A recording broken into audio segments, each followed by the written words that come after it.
আসসালামু আলাইকুম। প্রত্যেকটা মানুষেরই একটা স্বপ্ন থাকে, তবে বয়সের তারতম্যে স্বপ্নটা বিভিন্ন ধরনের হয়ে থাকে। তবে আমি মনে করি এর মাঝে প্রায় 80% যুবকের স্বপ্ন হলো একজন সফল খামারি হওয়া অথবা একজন সফল উদ্যোক্তা হওয়া। কিন্তু উদ্যোক্তা হওয়ার ব্যাপারে বেশ কিছু প্রতিবন্ধকতা আছে। এর মাঝে সবচেয়ে বড় প্রতিবন্ধকতা হলো আপনার আমার সমাজ। এই সমাজ কোনো দিনই চাইবে না যে আপনি সফল হন। কোনো কাজ করতে গেলে দিবে বাধা। যদি সফল হইতে পারেন তাহলে তো ভালোই, আর যদি সফল না হইতে পারেন তাহলে বলবে আগেই তো বলছিলাম এর দ্বারা কোনো কাজ হবে না। তো বন্ধুগণ, সফলতা অর্জনের জন্য আপনাকে একটা বিষয় মাথায় রাখতেই হবে যে আপনার পিছনে অনেকে অনেক কথা বলবে, কিন্তু কেউ আপনাকে সফলতা অর্জনের জন্য সহায়তা করবে না।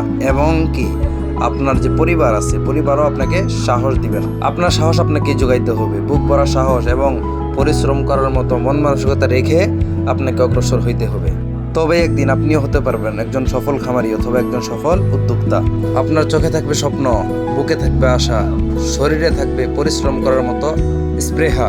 অনেক কিছুই আপনাকে ত্যাগ করা শিখতে হবে, অনেক কিছুই আপনাকে বাদ দিতে হবে, অনেক কিছুই আপনাকে অর্জন করার ইচ্ছা আপনাকে আপনার ভিতরে রাখতে হবে, অনেক কিছুই হারাতে হবে। তবেই আপনি একজন সফল খামারি অথবা একজন সফল উদ্যোক্তা হতে পারবেন। যদি সফল হতে চান ছোট থেকেই শুরু করুন, ইনশাআল্লাহ আল্লাহ বরকত দান করবেন। আসসালামু আলাইকুম।